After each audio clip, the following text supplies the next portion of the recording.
is there's two details that are very small, but meant we never could do the deal. You can't just be like slamming a block in that doesn't have any repeatability. If something is going good in my organization or in a deal or in a process, I don't normally get to be involved in that. What is the fun bits about being a CRO? Oh man, what is a CRO? So CRO is a very West Coast title nowadays, and when I introduce myself in insurance meetings, I have to preference I'm not a chief risk officer, I'm a chief revenue officer. And so my role at Qover as the CRO is I look after marketing, sales, and partnerships. So everything around the go-to-market. And really what a CRO is sort of gearing towards, especially in a B2B framework, is you're looking at a very targeted universe of people you want to sell to, and a lot of time, and it's the thing no one wants to admit or talk about, sales in a B2B world is very much in a timing framework. And so and that sales cycle needs to be really sort of attached from the moment they engage to the moment they're handed off to customer success and to that day-to-day management of them. And so that CRO, it looks at now to sort of attach that full life cycle engagement with from a prospect outreach inbound into when they are a stable and live client loving the service you sold them. That sounds like a lot. I used to have customer success, but now I have I don't have to deal with that, which was one step too far, but it's all interconnected. Marketing is there to enable sales. Sales and partnerships are there to try to get as much, and we build that organization around how to help them answer all the tough questions from point A to point B. And okay, so I think that's good because now what we see, at least in Europe, is that not a lot of companies can afford or have a chief revenue officer. Do you think that's because of a very SF thing to do, or is it very American, or is it just because very rare breed of? I mean, now that you've said it, I cannot know. I think there's one. If you can't tell, I'm an American lost abroad. Yes. So by the way, for everybody, we're in Barcelona right now. Yes, I'm that horrible poor person that gets to live in southern in Barcelona. Look, I think there's two different sort of cultural differences, and this is sort of like where I've hidden myself in as let's say my unique selling point in the market is the US will sell something and build it later. Europe will build it and then try to sell it.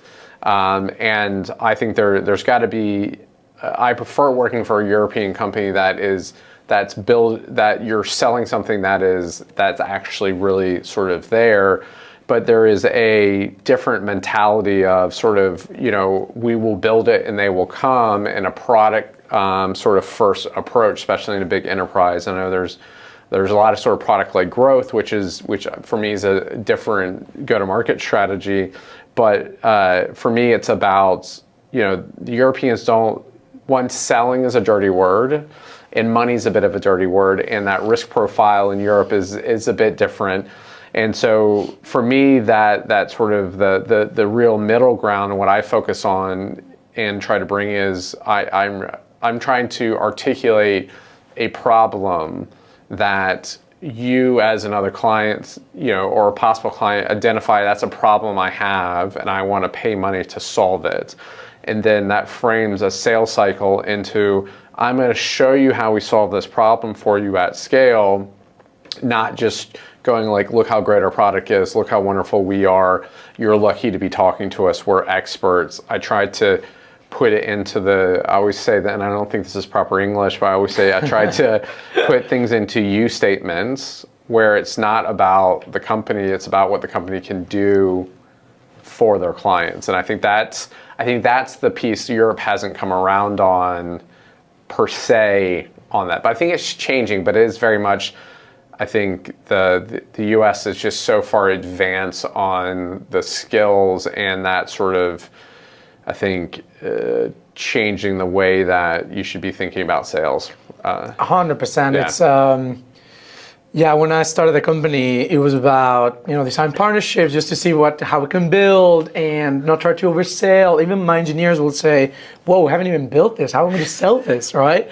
It's like, well, we need to go and find product market fit, and to do product market fit is to have someone willing to pay for it. Yes. I think things are changing in Europe, but I can definitely see the difference between the process of even when I'm buying from a vendor in the US versus buying from a vendor in Europe. Completely different tactics. Yeah, and I think there's a pushiness. There's I try my best to try to keep the pushiness within a relationship bounds, but then there's a bit of like, as you're saying, your engineers, which I always tell when I start putting engineers onto calls or a new technical founder in my past I'd be working with, I'd be like, you're only allowed to make positive statements. If you can't, I'm not asking you to fib but you have to make positive statements of the direction of travel you're moving without saying, and talking in a negative framework over maybe there's something against, like, they get like allergic to selling of a roadmap of what will be built. Because it's not like a B2C or a quick sale. Like, they're not going to use it overnight. You're going to go through a 6, 9, 12, 18-month sales cycle. So you almost have to sell where you think it's going to be versus where you are today, which is always a tricky path. 100%. You were mentioning about the use statements and how do you work with customers to make sure you can sell them something because you're solving a pain or a problem. I've seen companies where the what to build to what to sell sometimes come from a product team, sometimes it's from the sales team, or even sometimes the CFO thinks about the new revenue lines. Yeah. So how do you navigate working with a finance CFO, with a CFO for the new revenue lines, and then also as well with the product team? So today, the pieces where I've been in my career, it's more about how do you go from your early we're just gonna sell it. We don't care, and we don't have enough of the information to really say with utter confidence this is even like our full margin, right? Like and Qover's moving into that. So I spent more time on that sort of, and what I've learned over my career is that first engine has been the engine I've worked on, and then looking at how do you go do like engine 2, 3, or 4. I've had some experience with that, but mine's always been taking what you start to get the pull, you start to get the product market fit, you start to accelerate your sales, and then you have to look back and be like, what we sold, how far off do we have margin? Are we underwater? And then looking at how do you create a much more framed up with real data and real arguments of why your pricing is what it is. And so that's, I would say, like, and it's a journey I'm currently on right now, and it's very much, I believe finance should figure all that out. You should not have a salesperson trying to figure that out. Because we have to hit numbers, we have to hit targets, we have to, again, there's behaviors. But I think then it's the interesting thing from a product point of view is at the beginning, as you're saying, like you have to build something somewhere at some point in time. And especially from a European point of view, you really normally have some sort of product, some sort of SME, subject matter expert, that identified a problem and has gone out and built for that problem. At some point in time, you no longer know what is best, and you have to start following the request of the clients. Now, that there needs to be a balance. It cannot be indexed to, all right, our whole backlog and our whole roadmap is pure client work, because yeah, of course, things will break, technical debt, whatever. Yeah, you need to have then you also have to have at least a idea of where you want it to be. Now, how you get there and what blocks come in, but you can't just be like slamming a block in that then that doesn't have any repeatability. And so then that's the debate that comes in is like, if we go build something to win this deal, does that then is that something we've seen from other clients before? And then you can start having that sort of business case push and pull, but it's about that. It becomes a transition and a partnership, and then sometimes it's sales led, and sales has to give up a bit of control. Sometimes it's product led, and then but then you do have to have wonderful, brawls over it, and because people should be passionate and they should want to have a spirited debate over what should be built next. Yeah, because I think there's, you could be product led, you could be sales led, or you could just be more customer led, which is, hey, we have this customer, can we scale the same product to other customers? It is, because I come from a product background, it is clear for me how that product sales org sometimes love each other, sometimes they hate each other. It's part of the process. But how do you align the finance and revenue goals or strategies? How do you do that?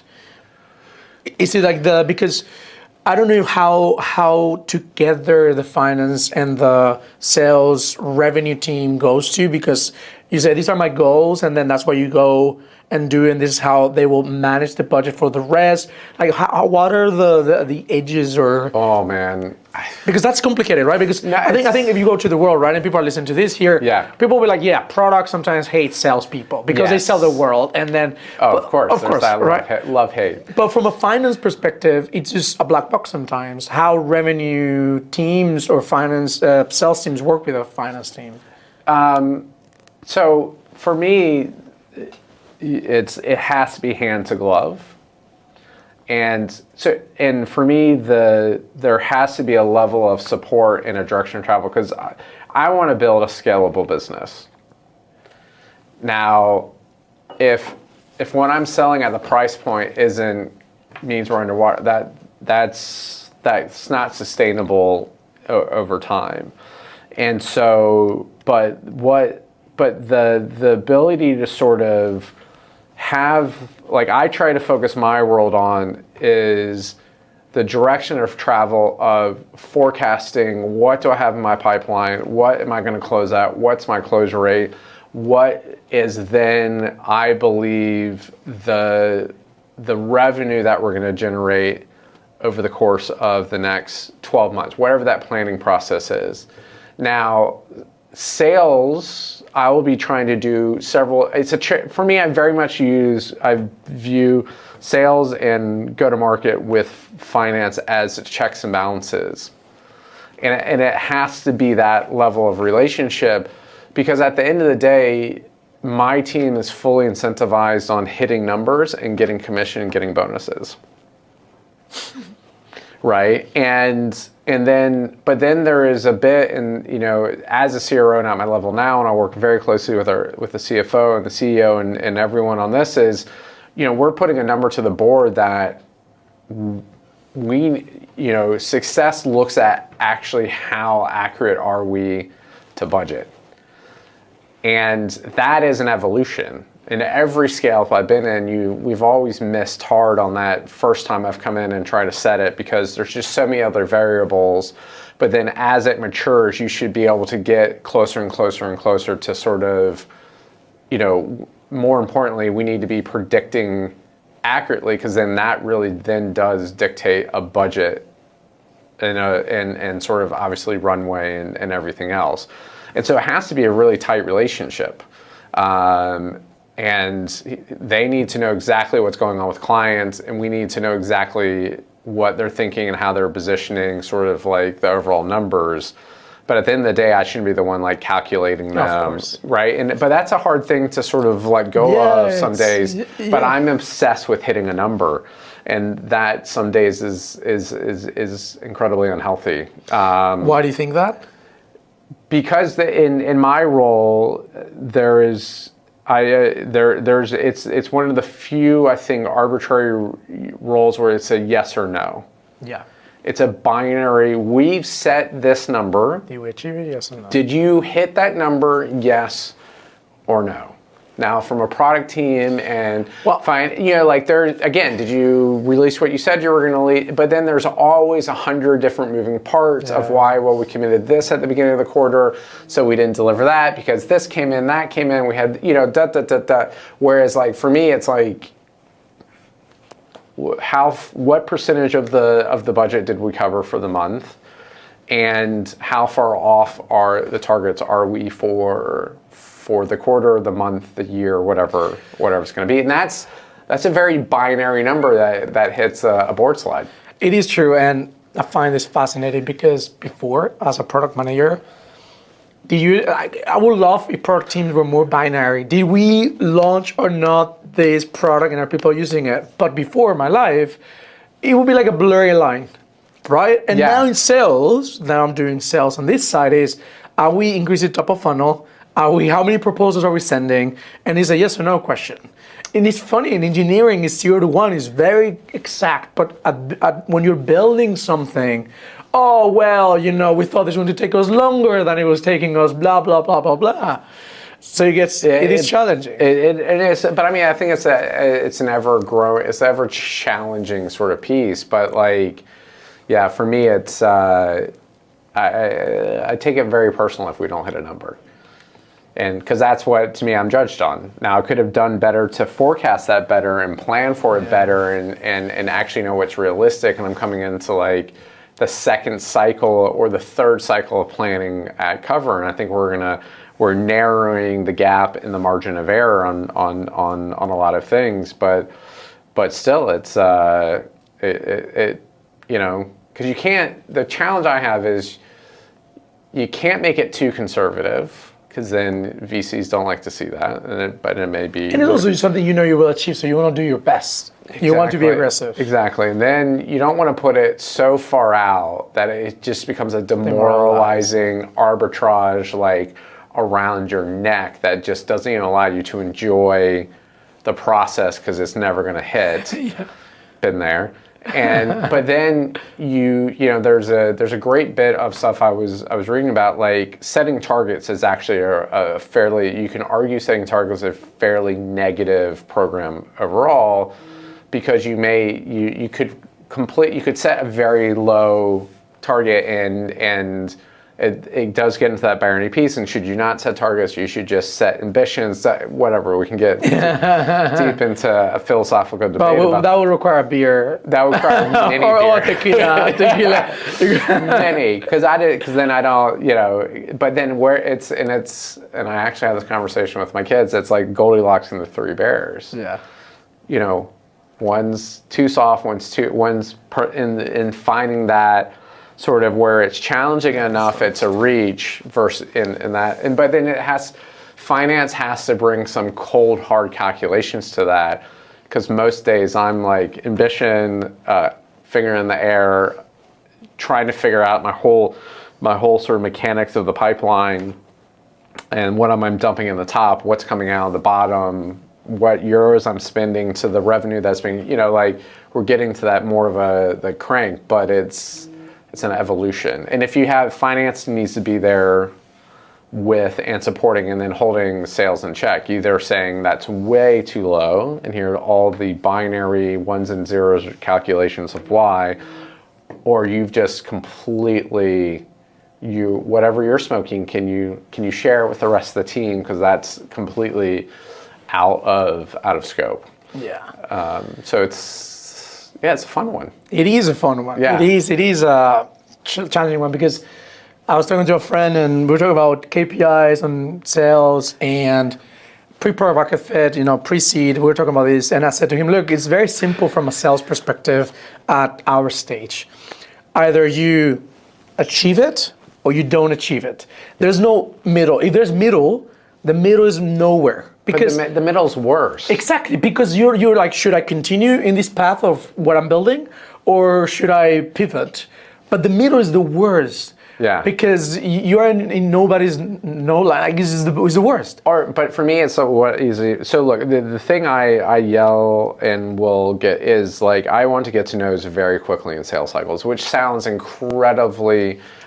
I remember you told me this, how can we get to the no as fast as possible? And people always go, but that feels very counterproductive. But I'm like, no, the best resource we have, and we all have, is time. Yeah. And if we spend so much time on a deal and we're not solving a problem that they're willing to pay or they're pulling us along the line, that becomes like a real, in my mind, that's when I get like the most upset. Yeah, of course. Is the wasted. I'm happy. The opportunity cost, right? Exactly, but I'm happy to lose at the final hurdle. Yeah. I'm not happy. But you say, okay, we lost because of X, Y, Z. Exactly. If we lost because of a bad process, because we didn't know. Or they just floated off. And never came, and we just got ghosted. Or there's like two details that meant, and this is why I'll absolutely lose my mind, and there's two details that are very small, but meant we never could do the deal. Yeah, it's like the example I was giving you before about this company, right? Where we didn't know this detail, and because of that detail, we could have said, hey, let's park this by Q3, we move on, they move on, and then we pick this up later instead of just grinding, continuing, because it is a toll in your mind. It's, yeah. It is, yeah. And also you are about to end the quarter. Maybe this will be part of this quarter, so let's see what we can do. I love it when a product person is like, end of quarter, I'm selling something now. Like the pressure is on. You're like, no, you have no idea. I'm just like, it's just now, we're having this conversation on August, 31st, and it's, and the crank is coming. The pressure is coming, and it's like, all right, let's go close. But now, even for me, I'm like going like, all right, I always find like Q3, Q4 I almost loop them together like post summer because summer is nothing. You cannot do anything. You can't do anything. But then it becomes like this mini sprint because let's be honest, unless you have a deal in negotiation or like you're not gonna, there's just so much stuff. If you don't have lawyers on it by the beginning of November, like... You're so done. One of the things that happened last year, I was grinding on August, and I just felt like I was just hitting myself against the wall. So this August, I finally took one day off, as I told you. Yeah, I mean... Because I knew some people were off in the world, and we couldn't do, we couldn't get a lot of the intros everywhere because it's August and it's summer. But the way we structured this time, the sales cycle was before August is going to be our quarter. So just before end of July. Okay. August will be planning. So that's what we did, H2 planning. We continue doing sales outbound, but from a planning perspective, we said, well, we can only do September, October, November. Yeah. And then that's it. So we are killing August and December. Of course, product will happen, sales will happen, but we know I cannot achieve the goals in August the same way I can get the goals in October or in July, just because a lot of people are not around. So it makes no sense. We need to mix. We need to mix Q2 to Q3 in some way. I mean, for me, Q3 always is a lower quarter than Q2 and Q1. Yeah, and then Q4, it then turns into like the most. We were talking about it. It turns into the most brutal. For me, Q4 is the most brutal quarter of the year. Yeah, because you want to get your goals. All this are getting final piece of the budget. I mean, I was trying to just plan my travel, and I was just like, it's great that I'm rested now. Let's just put it that way. That's nice. That's nice. And okay, that's amazing. I think now people should have an idea of that Chief Revenue Officer role, how they can work with the finance team, with the product team. What would be your advice for any new salesperson trying to get to that Chief Revenue Officer, and as well as finance teams listening more about how they can work with the sales team? Those are two very different. Yeah, could be completely different. So, let's take the CRO role. I think for go-to-market sales and/or marketing people in a B2B framework, there's really sort of like two avenues, and I think it depends on what type of company you want to get into, but there are the people who just want to grind and earn commission. CRO role is not for you. Yeah. And I think that's a very interesting one, and that a lot of people need to figure out early-ish or get comfortable with, especially in Europe, that is you're still today, and in most high-performing companies, the salespeople make the most money and let's say they extract the most value out of the business than even the executive teams do. Yeah, that's very right. Like the executive teams may, if there's an exit, if there's something that separate conversation, but in that, I always look at roles as sort of like my long-term lotto tickets. Like, at some point in time, maybe one of these companies will have an event, and it'll happen one day. It will happen one day, and then on the other side. So then when it comes to that sort of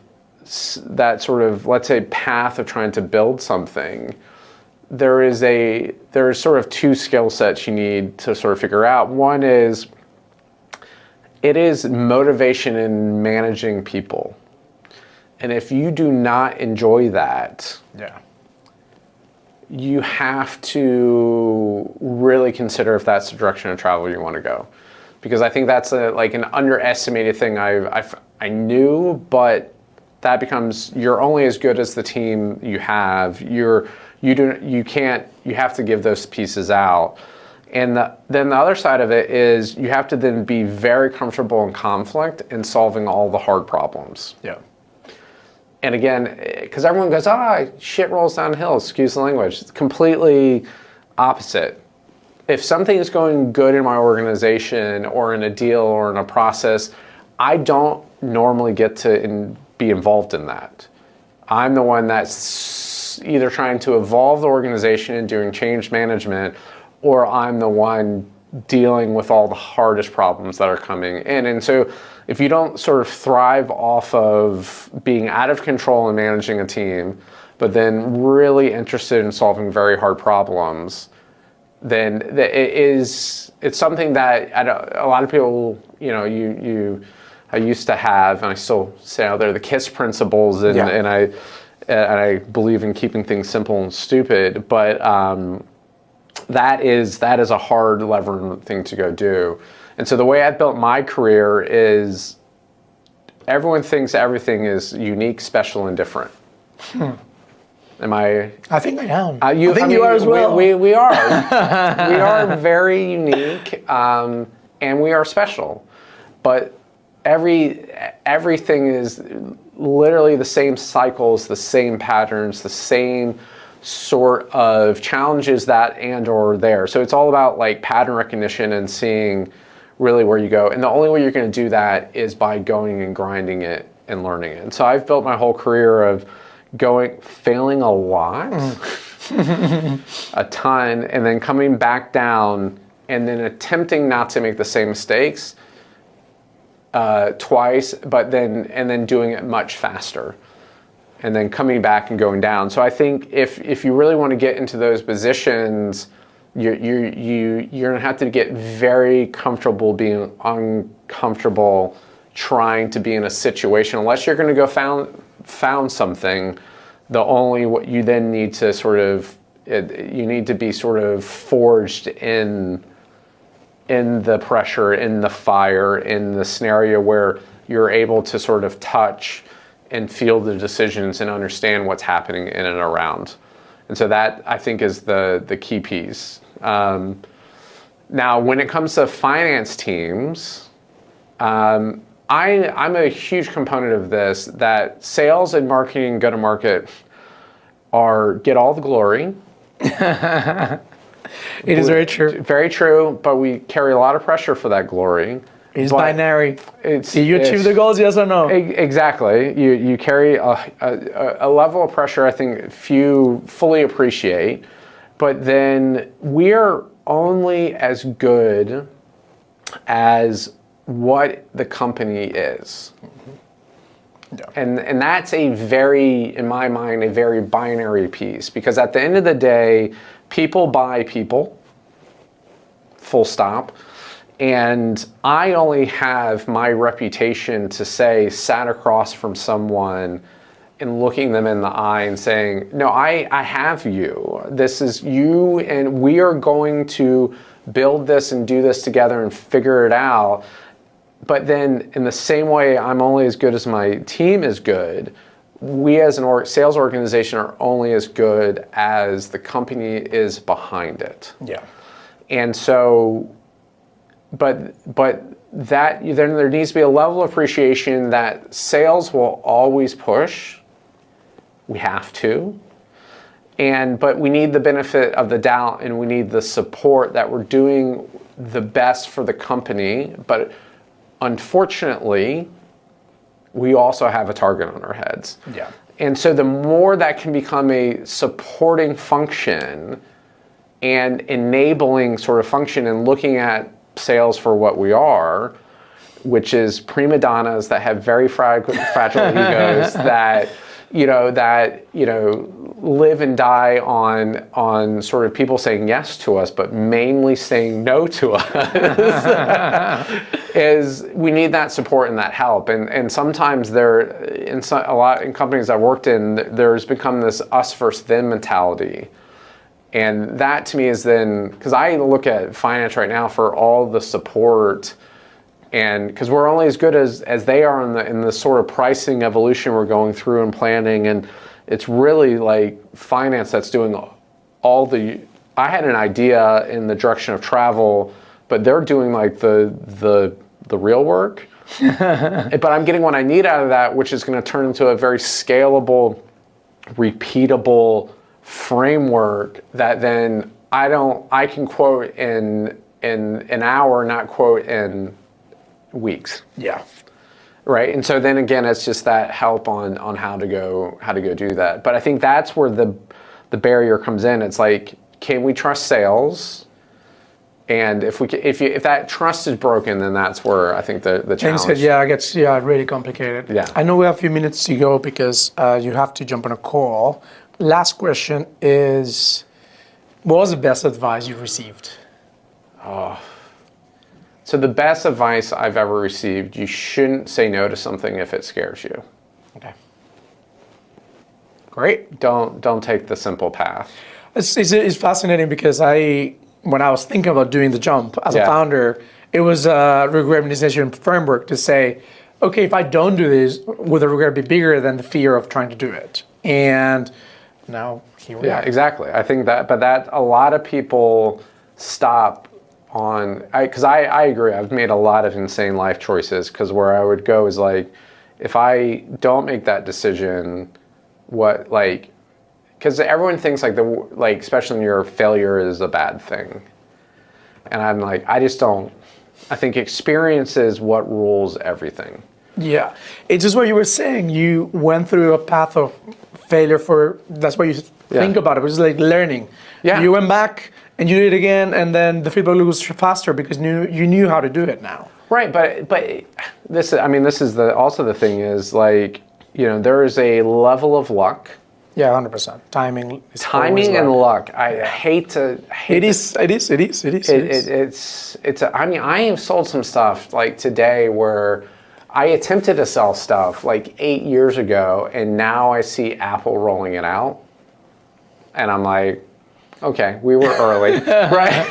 Like it was too soon. So timing and some sort of macro event in the market, but then also where companies evolve. There's a whole bunch of stuff to that, but also, it's who's the quote? But it's kind of like, is it Gretzky or someone like, you miss all the shots you don't take.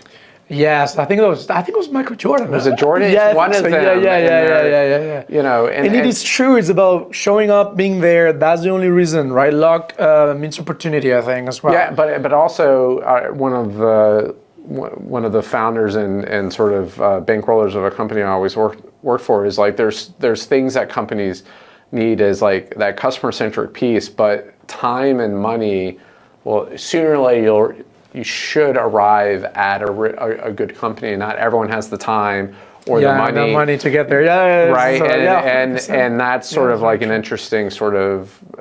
But yeah, I would say the best advice is, like, if it makes you nervous, you should probably go do it. Amazing. Yeah. Thank you, Parker. Hopefully this was half useful. Yeah.